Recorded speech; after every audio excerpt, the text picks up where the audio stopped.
This is verse 54 of the 13th chapter of the Gospel of Matthew. Jesus has finished up the parables that he told. Matthew has collected them together, of course, and wrapping up that discussion, we now have this transition in which Jesus has departed from there and winds up in his hometown. And this is the discussion. It's described actually in greater detail in other accounts of it, but we get the general idea here. So we have Kai, the connective, and Elthon from Erchomai. I come or I go, this is an aorist participle, second aorist. So it's a masculine, singular nominative. It therefore goes along with the subject of the sentence, which in this case is Jesus. So having come, best way to get a participle in your thinking is to put an ing at the end of the verb. And that's the idea here. So having come. Ace, preposition, takes the accusative, tain patrida. Of course, you recognize the patri there, pater, father. We could render it fatherland. Hometown is the way it's usually rendered. Nazareth is presumably the city that's being discussed here, although Matthew doesn't mention it by name. Having come into the fatherland, possessive pronoun here of him, genitive singular masculine.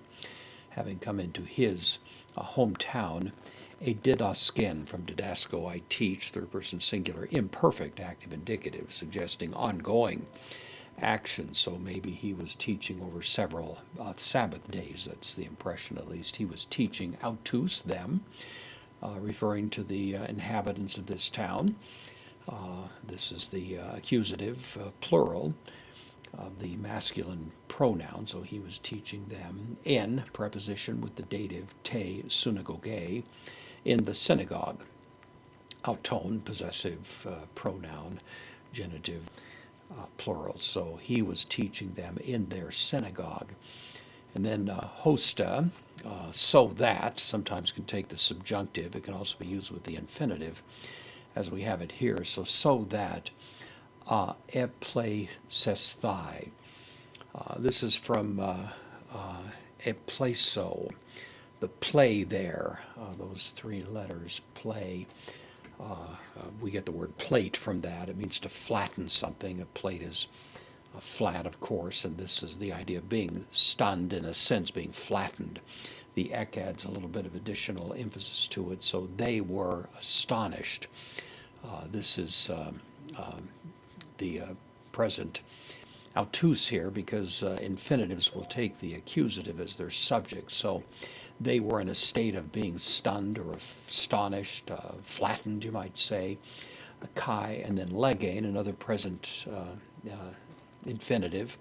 This in the present active, however. They were flattened, you might say, or they were stunned, and were saying, pothen, whence. This is a interrogative conjunction, from where or whence.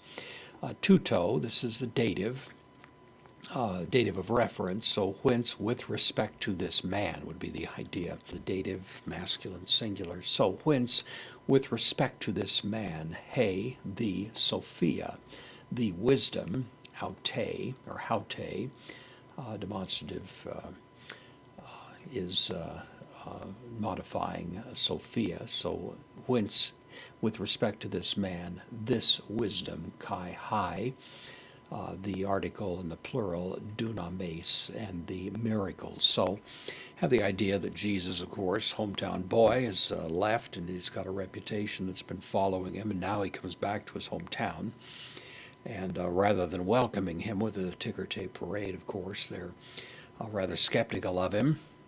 He's going to say a prophet isn't without honor except in his hometown, and this is really the great exhibit of that. And so rather than being impressed, they're a little skeptical. They're raising questions, and of course that's the reaction that has become so famous with respect to Jesus' visit to his hometown.